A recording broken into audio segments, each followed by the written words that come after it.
Awesome. Welcome. Tonight we are just discussing PED, performance enhancing drugs. Guys, take it away. All right. So if we're going to introduce ourselves, I'm Matthew Powell. I've been in the Air Force for 14 years. I'm a Chinese linguist by trade, so I deal a lot with languages and all things military. I've found over the years that you're only one person removed from literally anybody in the military, so I'm comfortable talking all things about that. I have a broad range of interests. And one of those includes blood doping, which I did just before the podcast to get amped up. Right. Awesome. Also, Kyle, I had a rock star, so yeah. Rock star drink for those who aren't familiar. Yeah, I did not sleep with a rock star. Madonna slept over. Sting, I don't really, it's fine. It's a new world. There's a lot of gray in Rockstar. David Bowie, Oh, geez. Talking about rock stars, Ben Patton. Yes, I am the furthest thing from one. But thank you for the segue, Darko. I appreciate it. For those who don't know me, my name is Ben Patton, like Darko said, and I am a market researcher for pharma companies, and I'm interested in drugs. I think they're fascinating. For those who don't know, maybe you guys do, maybe you don't. Pharmaceutical, the word comes from the Greek pharmakeia, which means sorcery. So there's a little side fact for you. Yeah, it is interesting. There you go. It's one of those things where you're like, what? That's creepy. But yeah, no, performance enhancing drugs are fascinating. I think, in my opinion, let me lay my opinion down. Bill Burr said this best, but I will paraphrase basically what he said. And that was essentially like, let all athletes play their sport doped up. Let your doped guy fight our doped guy, and let's see what goes on. And obviously there's a lot of nuance to that statement, but I think it would be there should be a league. There should be an NFL, and there should be like a DFL, where you're just doped football league, and you're doped up and jacked up as high. You're freaking Hulk running around like maniacs, and you're all on drugs, willing to do that. And then you have the natural league, just like you have organic bananas and non-organic bananas. So that's my opinion. That's interesting. Yeah, I have something to say to that. Go for it. I don't know why I wasn't introducing myself earlier, but my name is Darko, and I'm originally from Europe, but I came to the United States, and I've been here for about 10 years, and learned seen many things here, and also in Europe. So that's our story too. Yeah, Matt and I, our ancestry is originally from Europe. Exactly. Been here for 40, 50 plus years. So I'm basically what you were like 100, 200 years ago, right? Yes, exactly. So anyway, interesting thing to add to that, I think that only 2% of the athletes, I found this stat, only 2% of the athletes that do dope get caught. Something like that. Really? That's it? Yep. Wow. So that's insane. And they believe that like majority of the athletes, like the high level athletes, they dope. That's one of those numbers though where you're like, they wouldn't be able to give you that number without actually knowing the true number of people doping. So somewhere they're making a guesstimate. Yeah, they're definitely making a guesstimate, but it's super interesting. But if you think about the society today, and this is kind of let's call this an intro, and then I'll just give you guys I just want you to think about it, because I think that a lot of people today, everything has become competitive, and I think that there's a huge connection between doping and competitiveness, and it doesn't happen only in sports. It happens in schools. Kids are taking Adderall. I saw some crazy stats on that, and there's this book called Peak Performance, where they mentioned that 24% of the kids that do not have ADD are taking Adderall, which is in college, which is crazy, and also high school, which is crazy. But then also adults who have regular jobs, they also take performance. They take Adderall as well, to stay more active in jobs that are able, so that they're able to focus better and stuff like that, which is crazy, right? On that point, can I stop you for 1 second? Because I never thought You about you this go ahead. before. You go ahead. This was just the intro. You take it away. Okay, well, no, this is interesting. Adderall is an interesting drug, right? I grew up on Ritalin and Adderall, and from 4th grade to 11th grade, I was on that stuff my entire life. Just one of those kids who couldn't sit still, had so much energy. I wanted to be outside, playing in the dirt, not reading some stupid book. I've since grown out of that. In 11th grade, I made it like my goal to prove to myself that I could do an entire year without it, and I actually got my first all A's in every class that year. So I mean, Wow. but the point I want to Good that for you. well, gracias. But the thing that I never thought about until you just mentioned it was that you said that people who don't have ADHD, they're taking Adderall in order to help them in school or in at work, which my understanding of how Adderall worked, as well as Ritalin, it was a methamphetamine. It was like speed. And from what I understood, people with ADD or HD, they had a different type of brain, so to speak, right? And this methamphetamine like reversed their already sped up brain, slowing them down. Whereas somebody else who was to take it, it would do the opposite. But now that I'm thinking about it, then that doesn't make sense, because people who don't have ADHD, which is a real interesting, I'd love to understand how they diagnose that. I'm pretty sure I know. But people who haven't been officially diagnosed with ADD or ADHD, the drug shouldn't slow them down, right? It should speed them up. Was that your understanding as well? So I can tell you an anecdote that I have from my roommate from college. He was never like too serious about school and stuff, and he was always waiting, last minute. But he took Adderall a couple nights in a row, or something like that, to study accounting so he can pass. And it's insane how well he was able to focus. Like, pulled all-nighters, do all this stuff, and focus completely on that. Without drugs or with drugs? With Adderall. drugs, right? Adderall, yeah, I mean, It seems like it's what do they say about cocaine? It's like you want to get everything forever done. Like, yeah, yep. It is an appetizer suppressant. When I was on Adderall, you're not as hungry. And then when I got off of it, I gained like immediately probably 30 pounds. And dang. Yeah. Adderall's an interesting thing. Ritalin's an interesting thing too, because they say it actually modifies your DNA. Ritalin. What is Ritalin? Tell us more about that. Well, Ritalin was the original. Are you familiar ADHD with Ritalin? thing, right? Yeah. Ritalin was like the original drug, from what I understand, and it would. I'll give you an idea, right? So, or at least I'll give you an anecdote. When growing up in 4th grade, I would.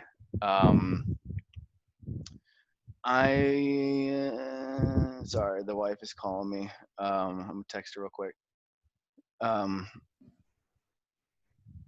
So in 4th grade, my mind would wander. We had windows in the room. I'd look out the window, the butterflies and whatnot. And when we were taking tests, having your mind wander was the last thing you wanted, because you needed to finish your test before the class ended. And so there were a lot of times where I would take the entire class to take the test, and then I wouldn't be able to finish the test in time.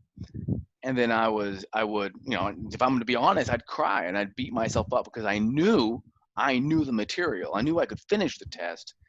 It's just I couldn't keep myself focused long enough to actually complete it within the time frame that was given to us. And so after a couple times of like crying at the end of class because I couldn't figure out how to finish the test in time, my teacher probably talked to my mom. I don't remember how it all went down. My mom probably took me to the doctor, and they did their whole thing. And eventually, the next thing you know, I'm taking Ritalin. And Ritalin was an interesting drug I took it probably up until about 7th or 8th grade, when at that point I think Adderall had been licensed, and there was a slow release Adderall where there's pebbles inside of the tablet, or the pill rather, and so it's a slower release, and it's not all at once, which means it's more of a sustained focus. But when I was on it, I was 100% a different guy, different demeanor, different countenance. Wasn't as jovial or as gregarious or happy, and there wasn't as much laughter. I was very much introspective, introverted, very much melancholy. And then when I was off of it, it was just freaking glee, just life is fantastic. Two different people. And I did not like the dichotomy between those two human beings. And I lived that way for, 4th, 5th, 6th, 7th, 8th, 9th, 10, almost 8 years before I had the autonomy and the sovereignty as an individual to be like, hey, I don't want to do this anymore. This is insane. Like, I want to be one dude and that guy. I didn't like the differences in the Ben. And what was creepy was some people liked the Ben who was on Adderall and who was on Ritalin. And other people liked the Ben who wasn't. And I started to be able to tell the difference. And then that started to kind of twist with my head a little bit. That's crazy. It's weird. Yeah. It is weird, man. It's weirder that people who don't have ADHD have resulted in taking the drug, which begs the question, what is ADHD? Yeah. It's kids being kids a lot of times, I'm sure. I mean, I'll focus real hard on the things I'm interested in. Yeah. 12, 13-year-old, you put certain things in front of me, I'll focus real hard. Yeah. Throw an Xbox controller in front of you. Oh my God, I'm dialed in for, Heck yes. That's right. Dreamcast, Game Boy. Yeah. You got it, man. So, what you said about Bill Burr, I don't think that would work at all. Yeah, go for it. Because there's all a lot of these guys want to see is their name next to first place. And if you have two leagues, they're still going to have the same problem where somebody's going to take drugs or somebody's going to dope, somebody's going to do steroids or something like that. And like in the clean league just to get bumped up, I was watching the Lance Armstrong documentary the other day, and you can't really bring up any of this without talking about him. And that's why I'm wearing my helmet and I brought my bike in. Also, let's admire your shirt, but we can get to that after. Oh, thank you. Is that LeBron James as the Chinese Mao? This is Chairman LeBron. It's a shout out to him fully supporting Black Lives Matter, but apparently Chinese lives do not when it affects the bottom line. Ooh, getting real. Getting real. Because let's be honest, we're going to tag LeBron in this. China doesn't have a super great track record on human rights, particularly with the Uyghurs. Really? So, yeah. Believe it or not, they do not. Wait, hold on. Did you say Uyghurs or Uyghurs? Or are they the same? Uyghurs. Is this the same as a Wigger? It is not. Or a Wigga? I have no idea what you guys are talking about. So the Uyghurs are an ethnic minority in Western China, where they're all kind of concentrated in one province in the far west that borders up with all the stands, like Kazakhstan and Tajikistan and all them. But they're, what do you call it? Like ethnic Muslims, but they look Chinese. Really? And they treat them like shit. And so when the NBA was trying to expand in China, I think it was the Rockets coach made some statements that were anti-Chinese, and I think he was totally right. And LeBron was like, "Shut up, man." Wow. He got paid off. It breaks my heart because it's like the NBA is about as American of a sport. I mean, well, no, I take that back. Football is probably the most American sport, or baseball. No, yeah, football is the most American sport because they don't really play football anywhere else, and basketball has kind of baseball too, probably. You can't baseball, say Cubans have taken over baseball. Exactly. So, yeah, but basketball is definitely. I mean, it was American born, and then in North Carolina. Yeah, and then they've been, branching out through the world, and they thought they could make a lot of money in China, and that's what they're doing. And they're they're bending the knee, as they say. They're pulling a Biden. Maybe. I got serious there. I'm just kidding. I know who's Ben gonna vote for. I already voted. Actually, I haven't voted. Oh, did you? Yet. No, I got it right here. Oh, wow. Yeah, first time doing a mail-in ballot, and good luck with that, because it'll end up in the trash apparently. That's what they said. Well, says your guy. He's talking about universal ballots. I had to go online to actually get this mailed to me. Universal ballots are when they just send you ballots without your permission, and they're like, hey, if you want to vote on this, and then they go, yeah. So that's slightly less, slightly less as secure as absentee ballot, from what I understand. So, yeah, it is. That'd be another rabbit hole to go down for sure. Yes, a lot of interesting stuff. But Chinese paid off LeBron. I mean, that makes sense. Oh yeah. Well, I mean, I don't know about paid off, but they definitely he's bowing to the league, which is bowing to China. Yeah. Yeah. Yep. Which is why, it's one of the many reasons why in the GOAT conversation, LeBron always takes a third seat for me. Next to Jordan and Kobe. Brian Scalabrine. Yep. Also known as the White Mamba. No, I'm kidding. Okay. Kobe's number 2. Number 4 is the White Mamba. Number 5 is Red Mamba. Who's Matt Bonner? Is that the Red Mamba? Yeah. That's so good.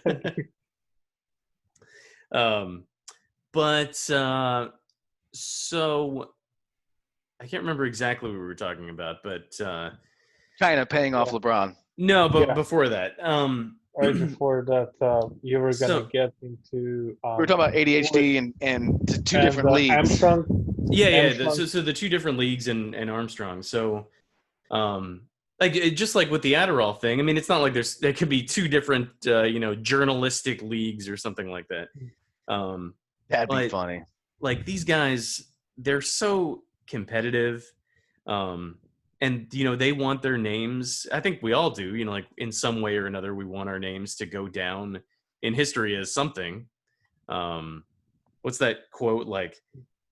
You die twice, when you die, and then when the last time somebody says your name. Dang. And so I think that's what we all want. And if these guys don't come in first, they don't get that. And so I think that it's kind of I don't know, man. I think that we've reached a point now with the golden snitch and testing and stuff like that, where you can't, to a degree, you can't really beat the system. System being the testing, doping and steroids and whatnot. Yeah. But it certainly varies by sport. So cycling, for example, because I'm a big biker. Everybody, it's still a known fact that everybody is on some sort of performance enhancing drug. Well, that's what Bill Burr said. He's like, our roided up dude beat your roided up dude. He's like, can't be mad at him when the last 20 other guys that were behind Lance all tested positive as well. It kills me that. before watching that Lance documentary, I had no idea how much of an asshole he was. I don't know. Is he Oh really an my asshole? God, he was a dick to like Really? everybody. Wow. And I always like thought of him, you know, as a cancer survivor, and like that's the light that I saw him in, was this hero. You know that ballpoint pen? That ballpoint pen, they named it after him. Uniball? Yeah. Thank you for You're that. welcome. But So he was the Ellen of biking. Go on. Oh my God, man! Like listening to all his previous teammates talk about him. Man, what a dick. But like all these, you know, it still breaks my heart that they had to take all of those things away from him when every single person was doing it. Yeah. And then they discuss it like it was a known fact that, like, yeah, if you want to win, you have to do that. Let me ask this question real quick on that note. I'm sorry to cut you off because I always wondered this. Like, you know, the power of public opinion sometimes seems greater than it is. But I wonder if the whole bike industry just said, we're going to keep droiding up. So you guys don't like it? Sorry. Go watch something else. I wonder if they would have said that if people would have been like, okay. And then just, you know, but people want to see people bow their knee at public opinion. They want to see you fall down. They want public opinion to be worshipped. But I'm going to get you fired. I'm going to get you all your stuff is going to be taken away. But one day somebody's got to stand up, you know, and I'm wondering maybe, do you think that would have worked? And it's almost a tangent. So I don't know, man. I think that the public loves the spectacle. Yeah, of course. Yeah, and so I think he was done for no matter what. But so I looked at, like, in preparation for this, I looked at the Tour de France times over the last like 50 years, and they're reaching a point now, like they've been going up, right around like early 2000s. They've pretty much plateaued. Really? And so I'm wondering if, like, we've reached the point where, I mean, obviously, I am just guessing a huge percentage of bikers are still doing it. I'm just wondering if the human body is catching up, because there's always going to be somebody that's stronger, faster, quicker, you know. You can only move your leg around in a circle so much. Yeah, like, are we reaching the point of peak human performance? Because in all these sports, it kind of transcends. We've figured out training, you know. We figured out diet. We figured out legal supplements over the last legitimately like 10 to 15 years. We've really figured out a lot of this stuff. Yeah, so it's kind of right around. So 2006 was, I think, Lance Armstrong's first or like last time. Yeah. And it's not going to be, because the tour changes every year. Flat lines, like right here. It's not going to be a flat line. Yeah. So it kind of makes sense that maybe. But obviously, if you go from this point to this point, there's an obvious straight line that goes up. Yeah. And then from this point to this point, there's a lot straight line almost. Right. And it seems like, I think this can, you know, obviously that can only be explained by drugs, because again, there's always going to be somebody who's better than the next person. So like back in the day, Reggie Miller, oh my God, he's the best 3-point shooter that has ever lived.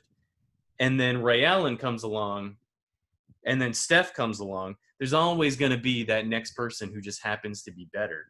But that's that graph that you showed was such a dramatic. You want to hear something funny? Yeah, check this out. This is funny. So I just Googled, when did performance enhancing drugs, when did they start being used? And it was, the first answer was like 1954. It was like when they started becoming popular in professional sports. So you kind of see down here, you have kind of like a flat line. Yeah. And right around 1954, you have this peak, and then goes up, and then it just keeps kind of climbing. Have you ever seen that video that shows the vault, that Olympic event, the vault, from like 1950 to now? And it's like, yes, oh yes. my God. Like now they're like, whoosh, yeah, whoosh. this lady like runs up, jumps on the springboard, and does like one flip and lands, and she's like, yay! And then now it's like these people are fucking ninjas up in the air doing all these things, and then they land. I mean, I'm sure that a lot of that has to do with drugs and stuff, but I think I think we figured out a lot of these things, and so I think the human body at some point, I mean, I feel like you can always benefit from these drugs, but eventually, like our training and diet are gonna make up for a lot of this. You may not need it. At least that's what I'm going for, So you don't think so you think with the drugs included in the calculations, our body plus the drugs have gone to a point now to where we've basically found peak performance? I think we're getting pretty close. Okay. Because, like, how much faster can a human be?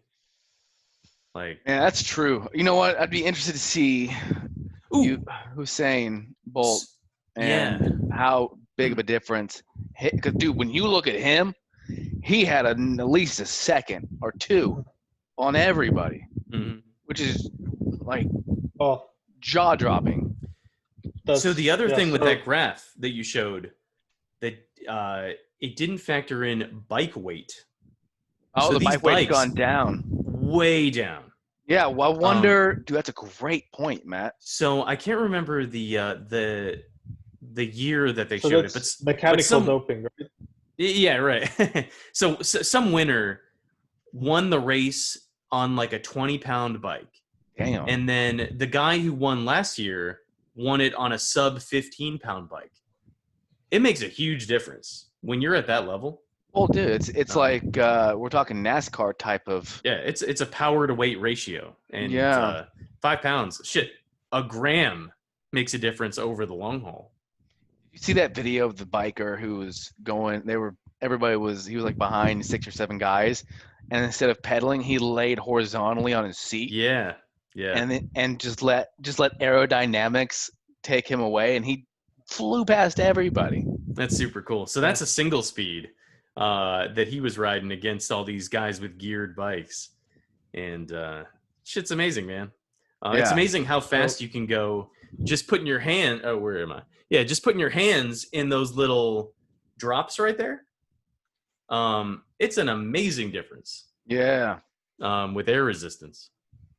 But Darko, you're about to say something. That's interesting. I was just gonna add to that. So I think it also depends on like what kind of sport you play and how much money is in the sport, because like you say, like, what if you trained Zion Williamson, like, since he was a kid. You trained him kickboxing and jiu-jitsu and Muay Thai or whatever, and you made a UFC fighter out of it. No one would survive in UFC, from that guy who is 6'6" and 284 pounds, but can dunk from a three-point line, right? And the same for LeBron. Like, if there's some guys that just kind of follow the money, right?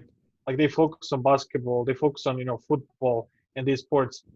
But if you put some of those guys, I think if you put their genes, like their abilities, into like biking and stuff, sports like that, that's why I think that, it will never stop. And with basketball, if you think about it, if you look at the dunk competitions 20, 30 years ago, and when they would go crazy if they see someone, do between legs dunk. Dude, I've seen guys in my college that I played D2 school, in practice would do the same dunks that won, the freaking dunk competitions, literally, which is insane. But today, like, it's just way more competitive, and I just wonder, like, if drugs, might be a part of it, but also wonder if just we are perfecting the way people, are being trained, nutrition and all those other things. I don't know. Well, but also there's that people are story. getting taller and stuff, right? So there's also that genetic component, right? Too. It's not being improved that quickly, right? At all. Like it takes Right. generations. But I mean, unless you look at Yao Ming or somebody like that who was literally bred to play basketball. Was he really? Yeah. yeah, Dude, I didn't know that. I had no idea. So that China's crazy, man. yeah. They basically I don't know how much forcing was involved, but they basically like got a really tall basketball player to bang a really tall basketball player and out pops Yao Ming. They did that. So this is like that's hilarious. It's brilliant. It's hilarious. It's But Nazism in imagine China. how many they had to do, right? How many people they had to convince in order to get one Yao Ming, right? You don't have to it's convince it when you're successful. communist, right? Yeah.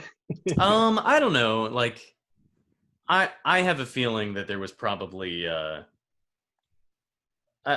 wonder what what the relationship is with his parents. Like I don't think it was like forced, like actual like Nazism, but Like there was panda probably bears. some incentive involved, hey, if you two get together.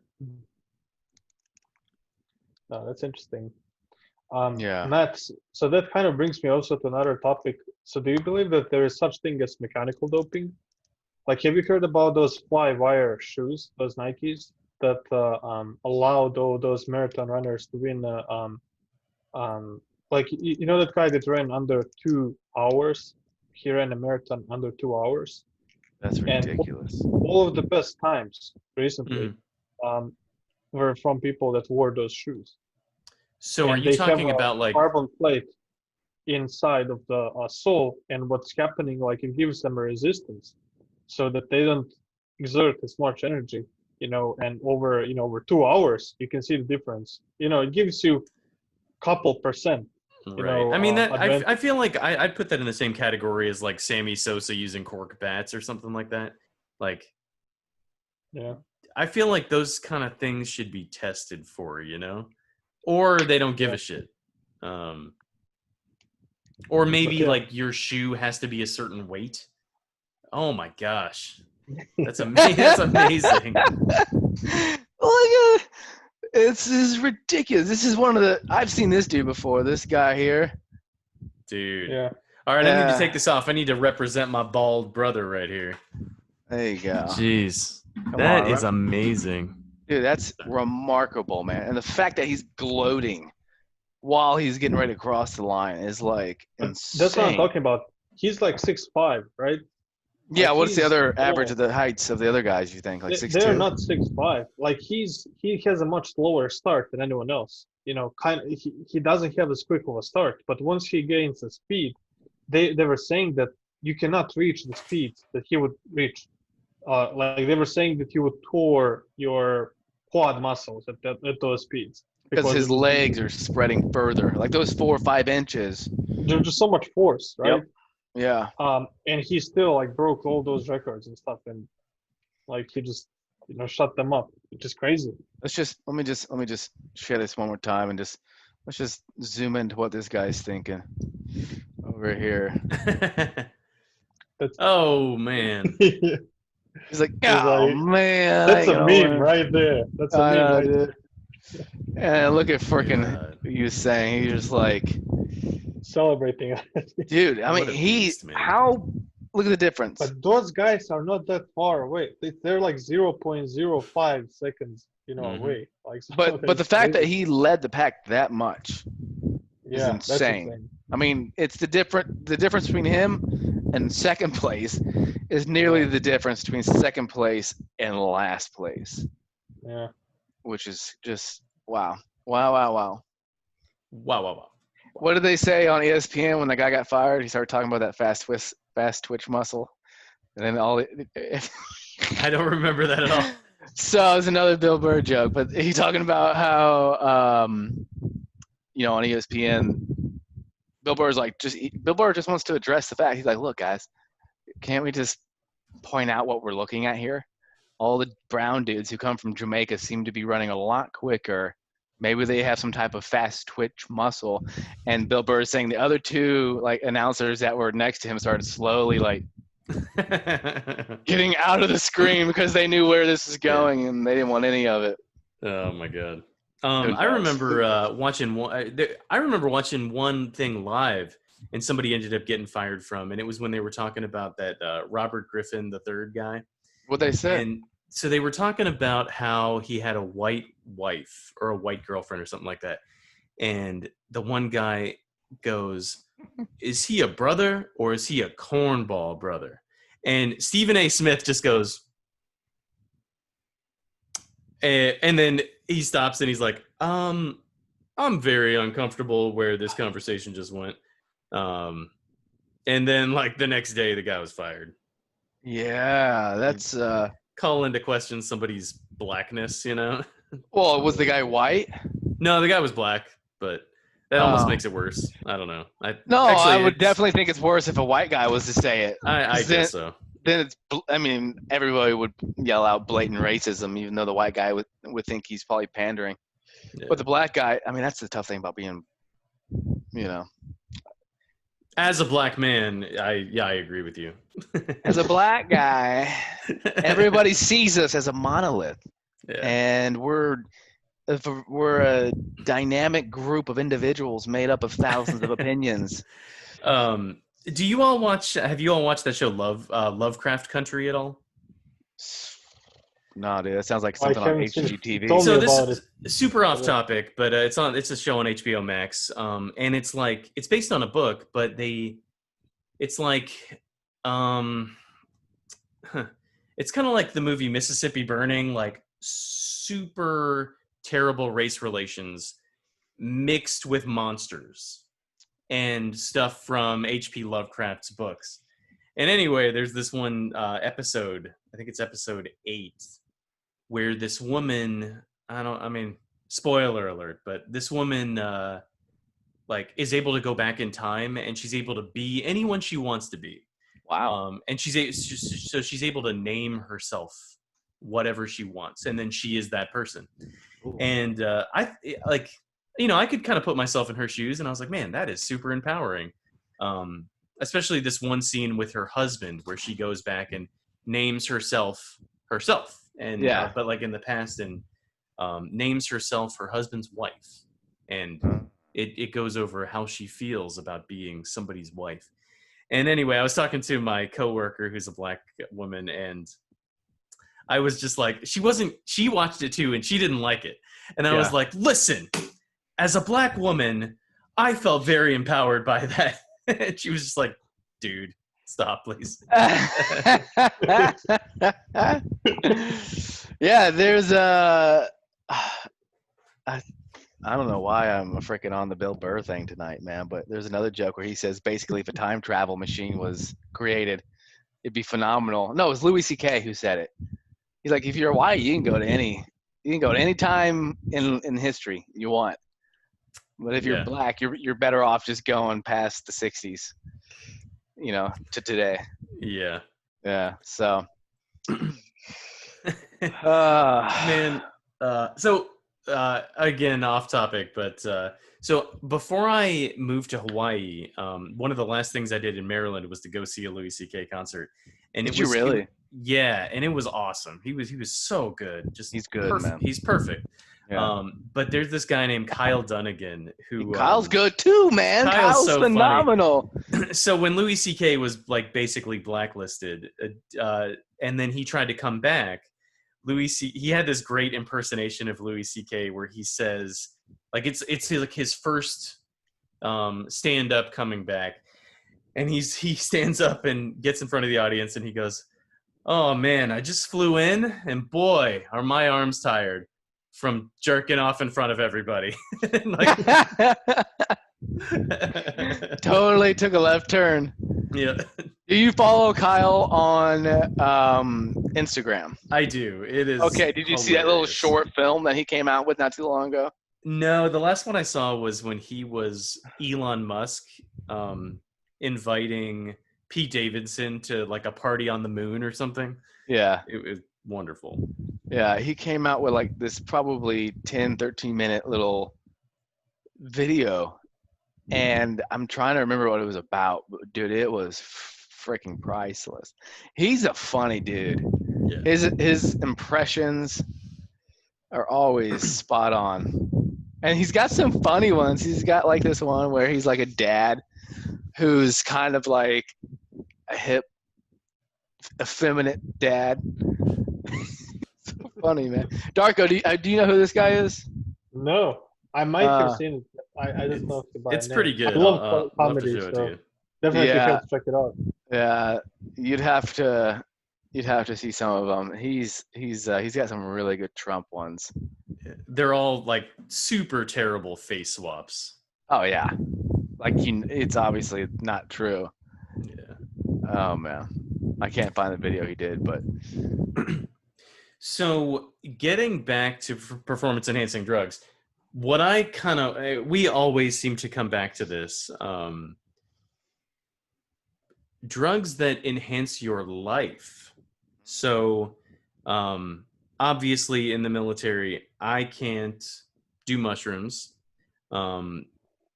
But we all know people that they have amazing experiences, and I'm totally open about the second I retire, I'm going to go do mushrooms, whether they're legal or not. for those of who don't know, we're in North Carolina, and I'm from Kansas City originally. You guys are Darko's It's obviously Nazi from- Germany here, the Bible Belt. So Well, the reason I say that is because when I grew up in the Midwest, we didn't have mushrooms. We had like maybe some turkey tail, and that was it, which is the type of mushroom that grows on dead trunks, dead tree trunks. But North Carolina has thousands of different mushrooms. I mean, thanks to lockdown, I had nothing to do, and I really geeked out on mushrooms, and it's not something I say with pride. It's something I'm very embarrassed about, but I didn't know how many different mushrooms we had, man. When the very first thing that got me into, I was playing disc golf at Idlewild Park. On the second hole, I walked up to the second hole. There was this enormous tree that had fallen, and on the side of it was this bright golden yellow mushroom all up and down it. I'd never seen a mushroom like that. And I was like, this is actually kind of, pretty. Like I don't know what other word to use to describe it. It's really cool looking. And then I took out my phone, downloaded an app, and checked it out. I say all that to say that basically North Carolina is infamous for the number of mushrooms it has. There's very few other states that have as many mushrooms as we do.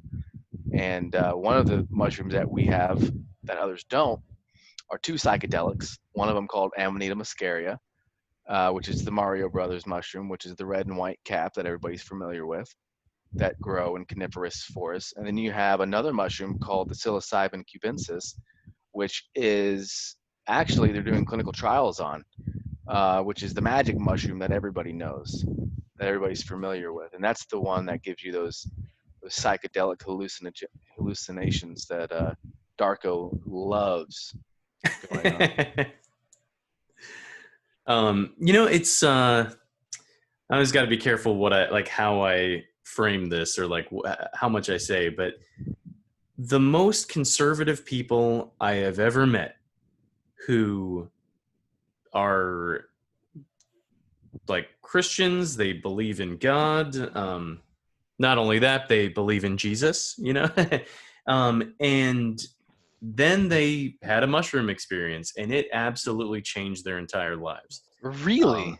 And these folks that I know, it actually strengthened their belief in God. And I've heard people say that, it'll make an atheist a believer and a believer an atheist. But I don't know. It's very weird to talk to these people, some of whom went to seminary, like they're qualified, preachers, kind of marry this mushroom experience with their religion. It's fascinating. As somebody who has not is an atheist and hasn't done mushrooms, I feel kind of it's very strange how they are able to merge these, and kind of beautiful. Well, you grew up Christian, so you have that in your background. Yeah. So there is a little bit of that still in you, whether or not it's practiced today. You still have at least the perception and worldview that you came from. So do I. I don't consider myself an atheist, but I definitely grew up Christian, and it blows my mind to think that people who are not even smart people would consider. I've never been on a trip. I don't know what it's like, but I can't imagine what it would be like. That it would make me reconsider anything.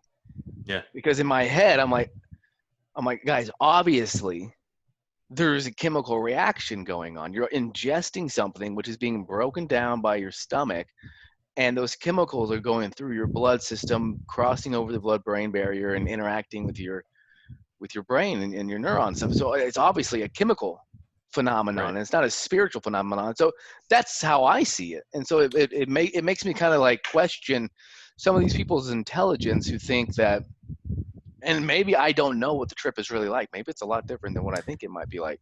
But Well, just to think that a chemical reaction gives you access to a different level or different realm.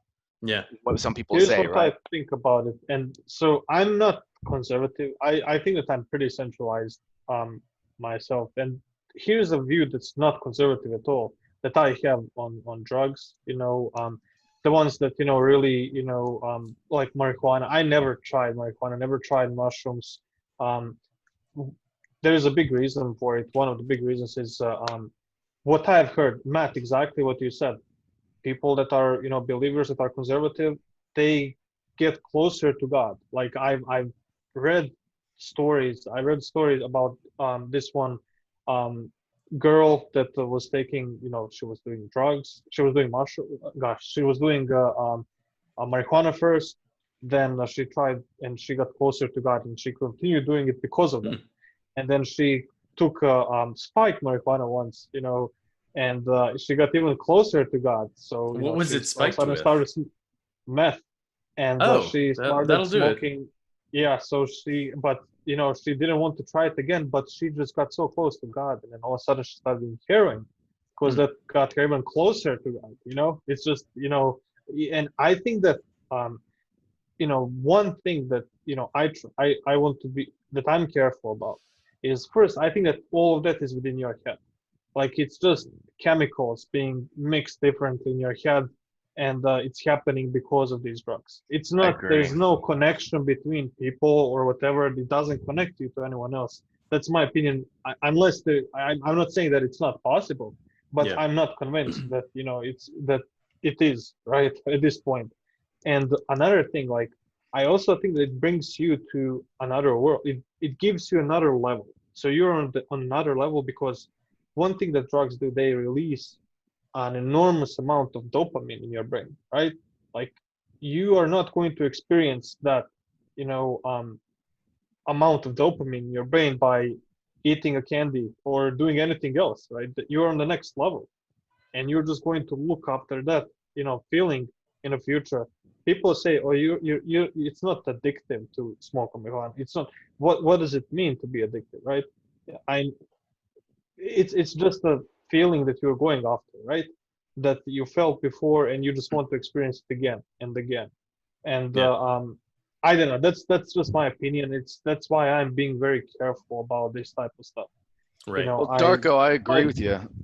I yeah. agree with you in the sense that I mean, first off, you said you're not convinced, and the only way to be convinced is if you had taken that, then you would be able to say with 100% honesty that you're not convinced. I think right now, without having taken it, your understanding is same as mine. I haven't taken it, but I'm with you in the sense that I don't get it. It's like, obviously it's a chemical reaction, guys, right? Like, but maybe if we were to take it, and to play devil's advocate here, maybe if we were to take it, whatever we would see here, because people hear things too. It's audible hallucinations as well, from what I understand. So, I mean, it has to be so otherworldly that you would never be able to imagine anything like it. And And then But maybe again, that it is might. just be a mixture of chemicals in your brain, I and agree. you would just think like that for the rest of your life, you know, and you will not be able to be the person that you were outside of it. So that's You, another thing, think about. Is, for me, it's a, a dilemma. Like, is it a good thing? Is it a bad thing? No one says that it's a bad thing. No one said that, and I think that those things may not be the same. Marijuana is not the same as mushrooms. Mushrooms are not the same as some other things, right? You're not talking about cocaine and heroin, all those other bad things, right? These are just hallucinogens, and these things are being researched. People say that marijuana, they say, like, doctors I know in particular say, like, oh, we don't know, we don't want to use this on patients because it's not research. There's more than 20,000 papers on marijuana. So it is researched. I'm not sure about mushrooms and about psilocybin, but you said that they're doing research on it right now. But yeah, anyway, I feel Yeah, like they're I'm rambling. doing like a lot of things for veterans with like yes. mushroom and psilocybin therapy, basically. Um, There's a company in the UK called Compass Pathways that is doing it, and then another company called Field Trip, which is a great name. yeah, that is a great name. It's a great name, man. Where do you find these mushrooms? In a field. And what happens? You take a trip. It's Field Trip. And they're doing, yeah, exactly what you said, Matt, trying to figure out how can we help people with PTSD. Yeah. I'd probably put mushrooms in a totally different category than everything else, and I totally see where you guys are coming from. But to have a conversation and have somebody try to explain their experience to you, who you have known your whole life, and you like the most trusted person in your life, explain the mushroom thing to you, it's different. It's just absolutely different. You guys know Alex West? No. So Alex West is a painter, and he paints trippy things, and this is one of his paintings.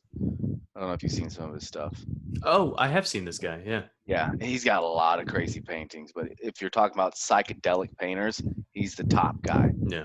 So, I mean, my big thing is whether it is like an actual. So there's a lot of things that are in this life that we don't understand. Whether it is an internal thing, or an external thing where we're actually, there's a connection with some otherworldly thing or other dimensionally thing. From what I understand, it makes you a better person. And yeah, so I've heard that. Certainly dying and not having experienced that, I don't think I would take that risk, Yeah, and Just me. why do you think it makes somebody better? Why do you think it takes a mushroom trip to make somebody better? What about the trip changes them? That's a good question. I wish I could answer that, but haven't experienced it. I try to get you. From what I understand, Do you think that you're going to become a better person than with taking mushrooms? You think that you're going to become a better person? I do. I guess. But like, what kind of proof? What kind of? I think if nothing else, it will.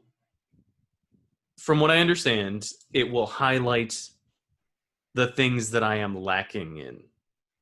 It's a bullshit remover. And it helps you focus on the things that are actually important in your life. So I'd be curious to see. I'm imagining that most Silicon Valley folks, like CEOs and whatnot, have done this. I wonder how, or microdose every single day. I wonder how it affects them, knowing that it, in theory, helps you focus on the things that are actually important. It makes you a nicer human being. Well, you know what, man, that's such an interesting topic. I've been thinking a lot about this lately because it's becoming more and more real, I guess, to me. But our worldview, whether we all want to admit it, and maybe you guys don't feel this way, maybe this is just me. I live every day of my life with the subconscious belief that there was an afterlife. Right? I grew up with that. That's been embedded in me. I have no necessarily factual information that I can point to saying it's true, but I'm thinking, this isn't it. And so I'm not trying as hard. I'm not so necessarily focused on this moment. I'm not concerned with 100% everything about me in this moment because I'm like, yeah, there's something, better part of it is to come. But what I've been thinking about is there people who don't think like me. There's people who genuinely think this very moment, this life they're living is all there is. There's all there ever is. There is nothing to come. And those are people like Matt. And those are two completely different worldviews because it affects how you make your decisions, right? It affects whether or not. I would say it should affect those decisions. That's just one way that it will sometimes affect it, right? sometimes fear kind of gets in the way, or trepidation. I think most people don't. What if? But you wouldn't have fear, right? If you believe that there's afterlife, why would you, not give it 100%? Why wouldn't you take all the risk that you can take? If you don't believe there's an afterlife? If you do believe, why not take all the risks that you want? Well, if you don't believe there's a, obviously, be more careful, in this life. Right? Ben, I could be wrong, but doesn't your version of the afterlife kind of like there's a consequences thing involved there, right? I mean, there's obviously you got to be a pretty decent dude to make it to the place where you want to go. Otherwise, right? Yeah. So there you go. Yeah. You can't just do whatever you want. Look, here's the most insidious. You can put in the work, right? Here's the most insidious.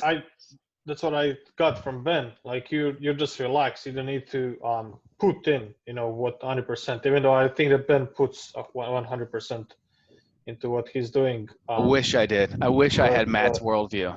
And I wish, and I don't wish. Because here's the thing, and to Darko's point, there is a fearlessness that comes with believing in salvation.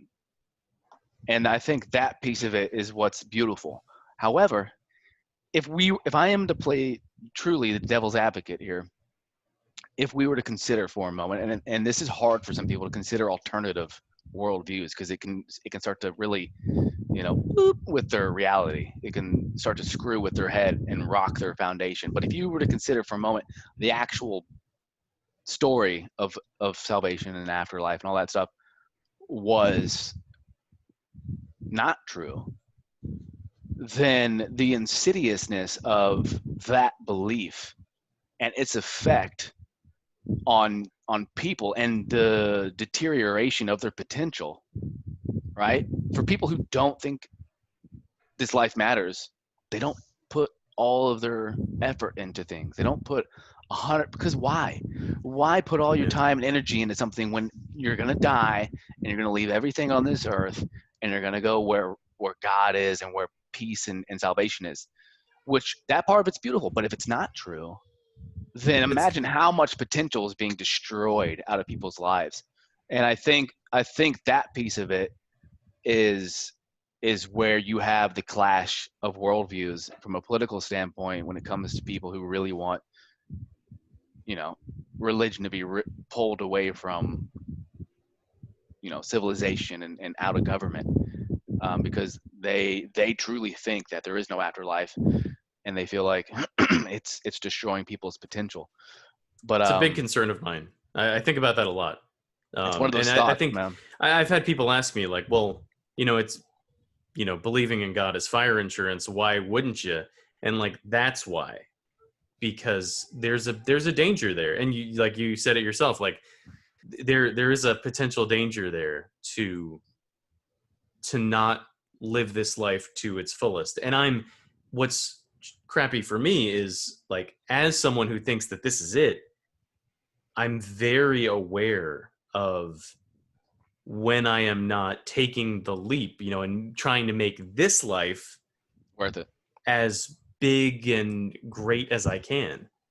To Darko's point, I'm not convinced that, anyone who doesn't believe in God is working any harder than, anyone who is a believer. So It's probably down to the individual level. I don't think that it's I think it's that it's probably I think it's probably a pan, Yeah. Yeah. I think for me, it's one of those things where it literally, the argument that I made a second ago, like, why put all this time and energy into something when I'm gonna die and none of it's gonna be it's not gonna matter. None of it's gonna matter. So why break my back and sacrifice when what's to come is greater than this? That has shaped the way I think. It's altered the way I behave and some of the decisions I make. And that's, it is what it is. But if it wasn't true, that's a lot of wasted potential. But you have to have that argument with yourself as far as you have to go through, your first principles. You have to go all the way down to the turtle and argue your way all the way up and make sense of the reality you live in. And you have to come to some conclusion, right? You have to build your house on some foundation. And that foundation is either going to tell you, yes, the universe as we know it had a beginning, and everything that has a beginning had a beginner, had a creator. And then you'd go into arguing whether or not it was created or something came out of nothing and all that stuff. So I can wrestle with those two thoughts intellectually, but at the end of the day, I still believe the universe we live in is way too awesome to be sheer accident. And and if energy is neither created nor destroyed, then the energy that leaves my body goes somewhere. Yeah. Yep. I think just knowing Ben, I think that he has the level of energy that's super high. I think that at least you need Ritalin, buddy.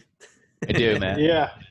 He works you work much harder than what you're saying right now, and I'm not buying it. I know you do research better than anyone else that I know. You do all this stuff. You're killing at your work, so I know that you're working hard. So I'm just not convinced. I'm sorry. All right. Imagine if I was an atheist. It'd be game over. Yeah. But I wouldn't have the fearlessness, right? That comes with understanding that there's an afterlife. And I would be I think way more, and maybe you guys can provide a counter argument, but I think I would be more filled with stress and anxiety because every moment would really, really count. Right. Well, that's the thing. Like when you go through, when you're entering a day-to-day life, you don't really think about it. You live your life like you're going to live your life. And then in those quiet moments, that's when you start thinking about these things. But when you're, going to work, going to the gym, raising your kids, unless you consciously try to think about that, I don't even think it enters your brain. Yeah. It is interesting. I have other atheist friends who argue. Well, I'm kind of taking a tangent here. I don't know if you guys want to go down here. We can hop back onto performance-enhancing drugs, which could be considered religion, but that's a different thing. Well, I think are we about time's up? Good to wrap it up. Yeah, I apologize for those technical issues at the beginning, but we'll make sure that they get tightened. No one knew about it until you said it. We can cut this part out. No, it's okay. No, you're good. Yeah. We don't have to tell them this is our third time trying. Yeah. Yeah. Well, I would say as like a closing thing, dare to keep your kids off drugs. Oh my God, he did it. He went there. And a big shout out to LeBron. Did you have that in Montenegro, by the way? Dare? Probably not. It's probably called something else. No. Something longer. So there was this lion, okay, and this program. Everybody had T-shirts and there were signs everywhere. I don't know the numbers, but it was, from what I understand, the most unsuccessful anti-drug campaign of all time. Yeah, there you go. Interesting. You really? Were there other drug campaigns? I thought this was literally the only one. Maybe it was, and it was so unsuccessful that they deemed it as the most. What did DARE stand for again? Dare to drug awareness. I don't know. Oh, drug abuse. I'm totally making all of this up right now. Yeah. Oh, drug abuse resistance education. Drug Oh, abuse yeah. resistance. Interesting. Yeah. They Man. love to make you guys love to make an acronym out of everything. Dude, I we're swear. so lazy. People don't get Yeah. that about No, I think America. that's good because it's actually it makes sense out of it. It's not like Efficient. FDASN like something, and then you have to memorize that. Well, that's Anyway, the. You got to rhyme, dude. That's right. I had one question for you guys, specifically for this podcast. Would you guys take steroids?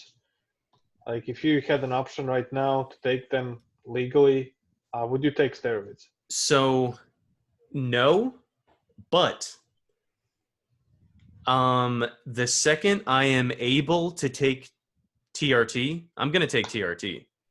Yeah. Tell people what that is for those who don't know.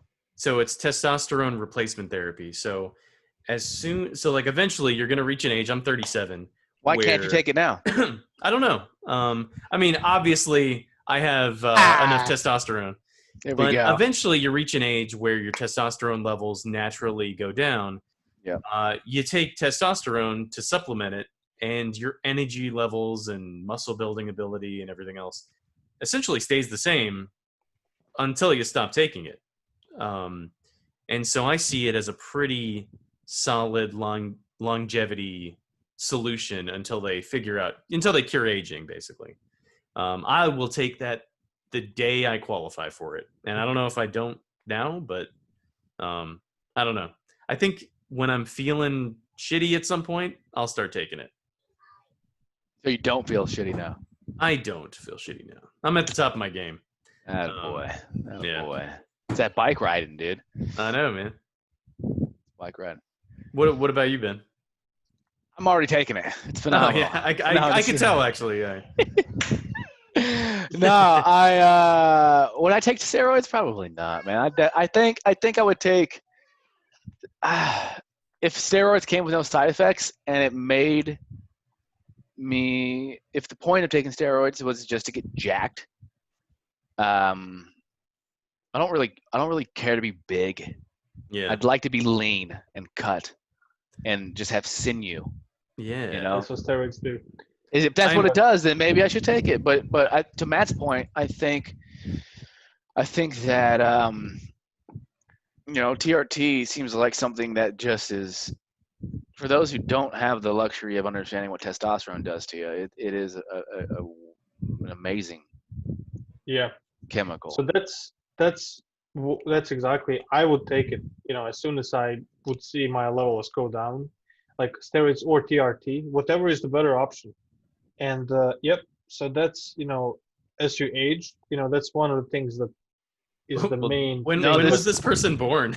No. This isn't age. This is an age. Yep. You guys, I don't know if you know this, but the testosterone levels in men for the last 40, 50 years have been dropping steadily. Oh, yeah, shit. and so a That's lot of interesting. people. I thought you might have known this. So a lot of people take something. A lot of people consider this having to do with something called xenoestrogens. Are you guys familiar with xenoestrogens? No. All right, so you've heard Alex. What's the conspiracy guy's name again? Alex Jones. Alex Jones. You've heard him say they're turning our frogs gay. Oh yeah. Okay, so I totally buy into that. By the way, they legitimately our frogs are just gay in general. Well, I think they legitimately are taking. Hold on, let me show you. There's a Stanford study. I think it's Stanford study. Frogs sexuality, and it's due to xenoestrogen. And there was a black scientist who came out. I forgot what the guy's name was, but they basically fired the guy and tried to destroy his reputation. And and so here we go. This is what it is. Atrazine induces complete feminization and chemical castration in male African clawed frogs. So atrazine is something called a xenoestrogen. The xenoestrogen is a normal day chemical found in a lot of the products that we have. Right, your cleaning products, your plastics, hair shampoo, sunscreen, all that stuff. And so a lot of people are attributing these chemicals that we're putting in our everyday products to being one of the reasons why we're seeing such a steep decline in men's overall testosterone levels. A lot of that could be too porn as well also take an enormous effect on, Darko especially. Really. Yeah. No, but just men in general. Yeah. That's interesting. I wonder if it's a concerted effort of some kind, like, that's one of those like probably deep state kind of things. Like that's my buddies who are conspiracy theorists, not me. But my buddies who are conspiracy theorists, they would think it is some exerted effort to try to destroy the toxic masculinity so that populations as a whole become more compliant, maybe. That's the word. Compliant. Have they met a woman? Like, Jesus Christ! Like, That's crazy. Wow. If you're wanting people to be compliant, maybe you chose the wrong sex. Sometimes I don't know. Maybe that's an interesting conversation for another day. I think that's something we could talk about. Yeah. Feminism definitely is a slap in the face to that. I'll have to ask my wife first if we can talk about that. Do that. Yeah. Well, I gotta wrap this up, guys. I can hear, man. Good talk, guys. I appreciate it. It's fun. Shout out to LeBron again. I do think Tyler Hero should have won the MVP, but that's just me. I agree. Exactly. All right. Love you guys. See you later. All right, guys. Love you, man. Bye.